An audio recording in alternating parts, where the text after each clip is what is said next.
Hi കൂട്ടുകാരെ, എല്ലാവർക്കും ചെമ്പരത്തിയുടെ മറ്റൊരു എപ്പിസോഡ് റിവ്യൂയിലേക്ക് സ്വാഗതം. കല്യാണി പോലീസ് കൊണ്ടുവന്ന അച്ഛന്റെ സാധനങ്ങൾ നോക്കി റൂമിലിരിക്കുകയാണ്. അപ്പോൾ ആനന്ദ് അവിടേക്ക് വരുന്നു. കല്യാണി, ഞാൻ ചോദിച്ചതിന് ഉത്തരം നൽകാതെ നീ എന്താ കയറി പോകുന്നത്? നീ എവിടെ പോയതാ? ശരിയായ മറുപടിയാണ് വലിയ കുഞ്ഞിന് അറിയേണ്ടതെങ്കിൽ ഒരൽപ്പം ജീവശ്വാസം തേടിയാണ് ഞാൻ പോയത്. മനസ്സിലായില്ല? ഞാൻ ഔട്ട് ഹൗസ് വരെ പോയതാണ്. ഓ, അപ്പോ അങ്ങനെയാണ്. ഭർത്താവിന്റെ വീട്ടിലെ ജീവിതം ഇത്ര പെട്ടെന്ന് മടുത്തോ?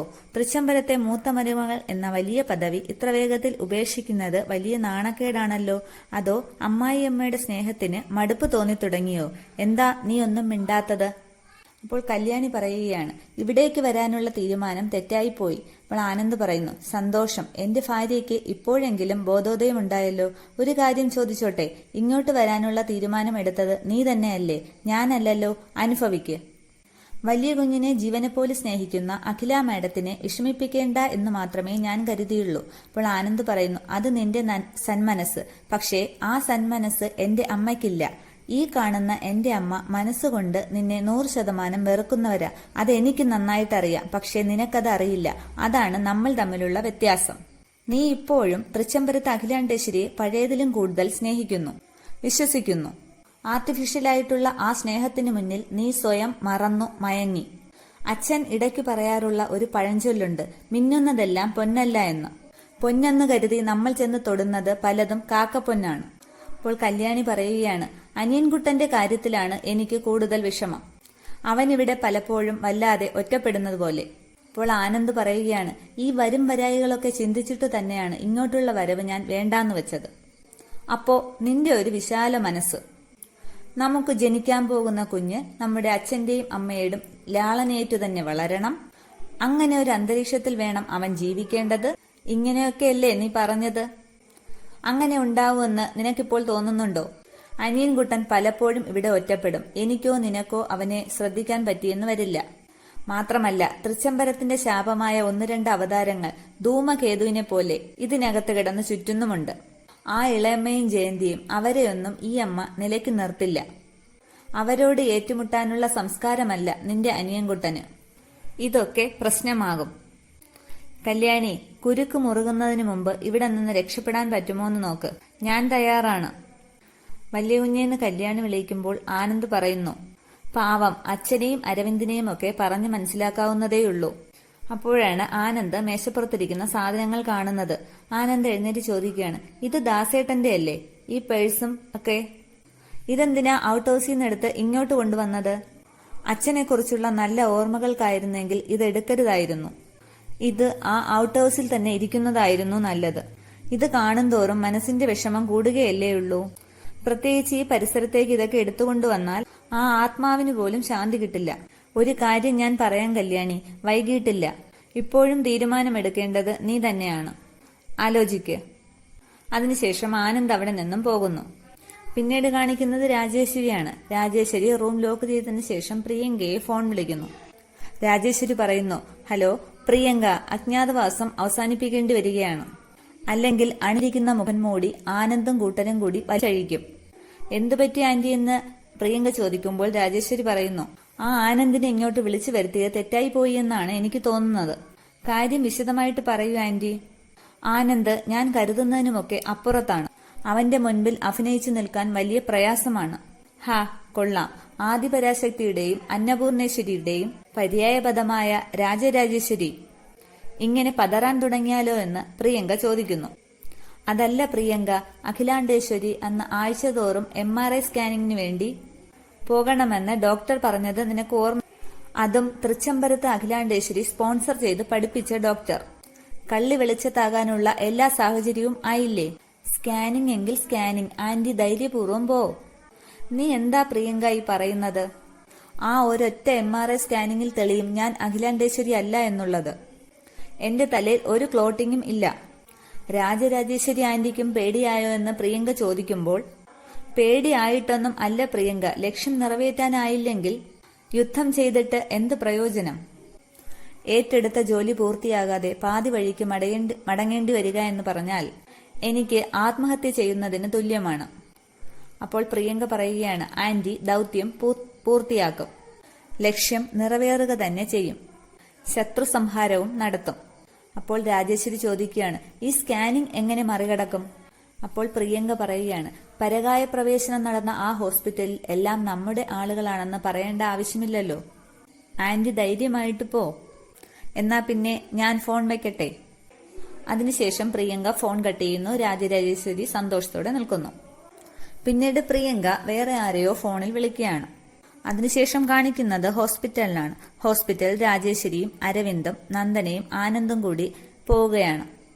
രാജേശ്വരി ആനന്ദിനോട് പറയുന്നു, ഈ ഹോസ്പിറ്റലിൽ അല്ലല്ലോ ഞാൻ കിടന്നത് ആനന്ദ്. എന്താ ഇത്? അമ്മേ, അന്ന് ആ ഹോസ്പിറ്റലുകാർ വെറുതെ ഓരോന്ന് പറഞ്ഞ് ടെൻഷൻ അടുപ്പിച്ചത് കൊണ്ടാണ്.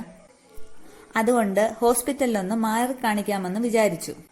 അപ്പോൾ നന്ദനയും പറയുന്നു, മാത്രമല്ല ആന്റി പഠിപ്പിച്ച് ഡോക്ടറാക്കിയ വൈഗ വർക്ക് ചെയ്യുന്ന ഹോസ്പിറ്റലിലല്ലേ ഇത്. ആന്റിക്ക് പ്രത്യേക പരിഗണനയും ഉണ്ടാകും. അപ്പോൾ രാജേശ്വരി പറയുകയാണ്, നീ ഇതുവരെ എന്നെ മനസ്സിലാക്കിയിട്ടില്ല നന്ദന. തൃച്ചംബരത്തെ അഖിലാണ്ടേശ്വരിക്ക് ഇവിടെ എന്നല്ല എവിടെ ചെന്നാലും പ്രത്യേക പരിഗണന തന്നെ ഉണ്ടാകും.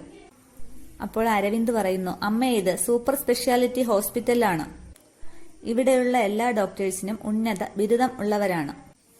അപ്പോഴേക്കും ഡോക്ടർ വന്ന് ഗുഡ് ആഫ്റ്റർനൂൺ പറയുന്നു. ഡോക്ടറോട് നന്ദന ചോദിക്കുകയാണ്, ഡോക്ടർ വൈഗയില്ലേ? ഡോക്ടർ വൈഗ തിയേറ്ററിലാണ്, ഇറങ്ങാൻ വൈകുമെന്ന് ഡോക്ടർ മറുപടി പറയുന്നു. എന്നെ പറഞ്ഞ് ഏൽപ്പിച്ചിട്ടുണ്ടെന്നും പറയുന്നു. അപ്പോൾ രാജേശ്വരി മനസ്സിൽ വിചാരിക്കുകയാണ്, ഇന്നത്തോടെ സംഗതികളെല്ലാം പൊളിയും. ഇത് കരുതിക്കൂട്ടിയുള്ള ഒരു ട്രാപ്പാണ്.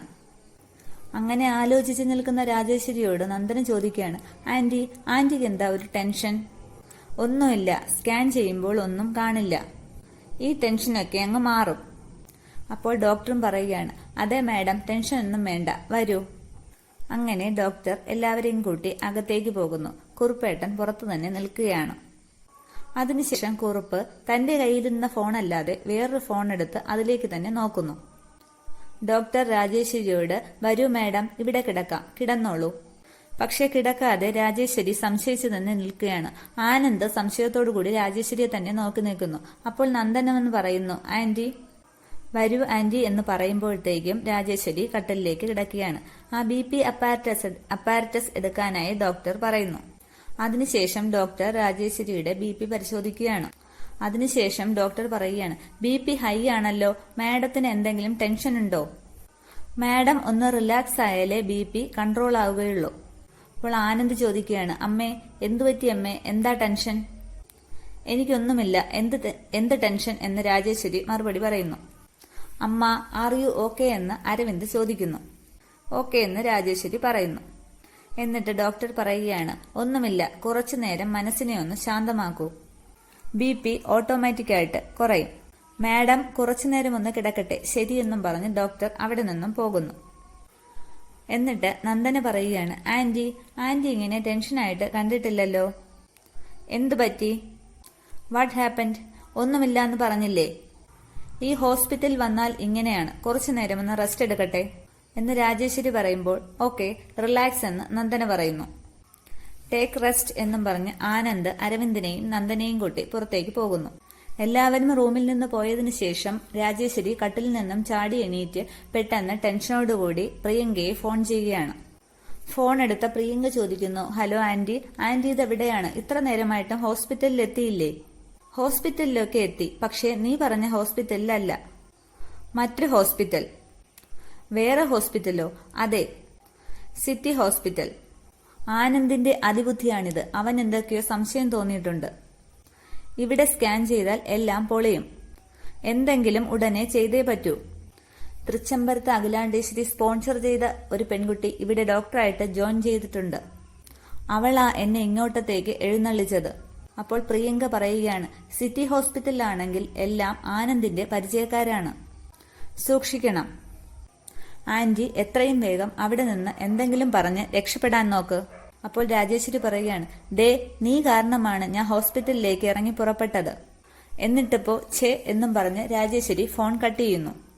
അതിനുശേഷം രാജേശ്വരി ഒറ്റയ്ക്ക് തന്നെ പറയുകയാണ്, തോറ്റു കൊടുക്കാൻ പാടില്ല, തോറ്റു കൊടുത്തിട്ടില്ല ഇതുവരെയും ഈ രാജരാജേശ്വരി. പിന്നീട് കാണിക്കുന്നത് ഡോക്ടറിന്റെ ക്യാബിനിൽ അരവിന്ദും നന്ദനയും ആനന്ദും കൂടി ഇരിക്കുകയാണ്. ഡോക്ടർ പറയുകയാണ്, നിങ്ങളിങ്ങനെ BP കൂട്ടേണ്ട കാര്യമൊന്നും ഇല്ല. ക്ലോട്ടിംഗ് ഒന്നും ആകില്ല, ഏതായാലും സ്കാനിംഗ് ഒന്ന് കഴിയട്ടെ, എന്നിട്ട് നോക്കാം. അപ്പോൾ നന്ദന ചോദിക്കുകയാണ്, BP ഹൈ ആയിട്ടിരിക്കുമ്പോൾ സ്കാനിംഗ് ചെയ്യുന്നത് റിസ്ക് അല്ലേ ഡോക്ടർ? അപ്പോൾ ഡോക്ടർ പറയുകയാണ്, ഡോണ്ട് വറി മാഡം, ഒരു പക്ഷേ ഇതിനോടകം തന്നെ അഖില മാഡത്തിന്റെ BP നോർമൽ ആയിട്ടുണ്ടാകും. ഇല്ലെങ്കിൽ അതിനൊരു ടാബ്ലറ്റ് കൊടുത്ത് നോർമലാക്കാം. അപ്പോഴും ആനന്ദ് എന്തൊക്കെയോ കണക്ക് കൂട്ടിക്കൊണ്ടിരിക്കുകയാണ്. അതിനുശേഷം ഡോക്ടർ സിസ്റ്ററിനോട് മെഡിസിൻ എടുക്കാൻ പറയുന്നു. എന്നിട്ട് ഇതിൽ ഒരെണ്ണം അഖില മാഡത്തിന് കൊടുക്കാനും പറയുന്നു. ആ ശരി ഡോക്ടർ എന്നും പറഞ്ഞ് നഴ്സ് അതുമായി പോകുന്നു. മെഡിസിനുമായി പോകുന്ന സിസ്റ്ററിനോട് നന്ദന പറയുന്നു, സിസ്റ്റർ ആ മെഡിസിൻ എടുക്കൂ, ഞാൻ കൊടുത്തേക്കാമെന്ന്. അപ്പോൾ സിസ്റ്റർ ഡോക്ടർ നോക്കുകയാണ്. ഡോക്ടർ കൊടുക്കാൻ പറയുന്നു. ഞാൻ ഇത് കൊടുത്തിട്ട് വരാമെന്ന് ആനന്ദിനോടും അരവിന്ദനോടും പറഞ്ഞിട്ട് നന്ദന പോവുകയാണ്. തുടർന്ന് മെഡിസിനുമായിട്ട് വന്ന നന്ദന ഗ്ലാസ്സിൽ വെള്ളം ഒഴിച്ചിട്ട് രാജേശ്വരിയുടെ അടുത്തേക്ക് ചെല്ലുകയാണ്. ആന്റി, BP നോർമലായാലേ സ്കാൻ ചെയ്യാൻ പറ്റുകയുള്ളൂ. ഞാൻ റിലാക്സ്ഡ് തന്നെയാണെന്ന് രാജേശ്വരി ദേഷ്യത്തോടെ പറയുന്നു. ആദ്യം എന്നെ കാണിച്ച് ഹോസ്പിറ്റലിൽ കൊണ്ടുപോകാതെ ഇവിടെ കൊണ്ടുവന്ന കാരണം എന്താണെന്ന് എനിക്ക് മനസ്സിലാകാത്തത്. അപ്പോൾ നന്ദന പറയുകയാണ്, ആന്റി പറഞ്ഞല്ലോ ഇതൊരു മൾട്ടി സ്പെഷ്യാലിറ്റി ഹോസ്പിറ്റലാണ്. ആന്റി ദേ ടാബ്ലറ്റ് കഴിക്ക്, BP നോർമലാകെ. അപ്പോഴേക്കും എന്താ എന്നും പറഞ്ഞ് ആനന്ദ് അരവിന്ദനെയും കൂട്ടി അവിടേക്ക് വരുന്നു. അമ്മേ, ആ ടാബ്ലറ്റ് കഴിക്കുകയെന്ന് ആനന്ദ് പറയുന്നു. അപ്പോൾ രാജേശ്വരി ദേഷ്യത്തോടെ കൈനീട്ടുകയാണ്. അതിനുശേഷം ടാബ്ലറ്റ് കഴിക്കുന്നു. അതിനുശേഷം വീണ്ടും ദേഷ്യത്തോടെ മതിയല്ലോ എന്ന് ചോദിക്കുന്നു. അതിനുശേഷം കട്ടിലിൽ പോയി ഇരുന്നിട്ട് പറയുകയാണ്, അതെ, എനിക്കൊരുപാട് കാര്യങ്ങൾ ഉള്ളതാണ്. എന്താന്ന് വെച്ചാൽ വേഗം ചെയ്യണം. അതിനുള്ള ഏർപ്പാട് ചെയ്യ. ആ ശരിയമ്മേ, ഞാൻ ഇപ്പോൾ തന്നെ ഡോക്ടറെ കൂട്ടിക്കൊണ്ടുവരാം. വാ ബ്രോ എന്നും പറഞ്ഞ് അരവിന്ദ് ആനന്ദിനെയും കൂട്ടി പോകുന്നു. അതിനുശേഷം കാണിക്കുന്നത് കയ്യിൽ ഒളിപ്പിച്ചു വെച്ചിരുന്ന ടാബ്ലറ്റ് രാജേശ്വരി ദൂരേക്ക് എറിയുന്നതാണ്. അതിനുശേഷം മനസ്സിൽ പറയുകയാണ്, ഞാൻ അഖിലയല്ലെന്ന് കണ്ടെത്താനാണല്ലോ ഈ ഹോസ്പിറ്റലിലേക്ക് കൂട്ടിക്കൊണ്ടുവന്നത്. അതുകൊണ്ട് തന്നെ ഈ രാജരാജേശ്വരി ഓരോ കാര്യത്തിലും അലർട്ടായിരിക്കും. അങ്ങനെയിരിക്കുന്ന രാജരാജേശ്വരിയെ പുറകിൽ വന്നതെന്ന് നന്ദന ആന്റി എന്ന് വിളിക്കുകയാണ്. എന്താ ആലോചിക്കുന്നത്? അപ്പോൾ രാജേശ്വരി പറയുകയാണ്, ഏയ് ഒന്നുമില്ല. അപ്പോഴേക്കും ഡോക്ടറെ കൂട്ടി ആനന്ദും അരവിന്ദും വരുന്നു. ഡോക്ടർ പറയുകയാണ്, മാഡം BP ഒന്ന് ചെക്ക് ചെയ്യാം. അങ്ങനെ ഡോക്ടർ രാജേശ്വരിയുടെ BP നോക്കുകയാണ്. ഇത്രയുമാണ് ഇന്നത്തെ എപ്പിസോഡ്. Okay, thank you.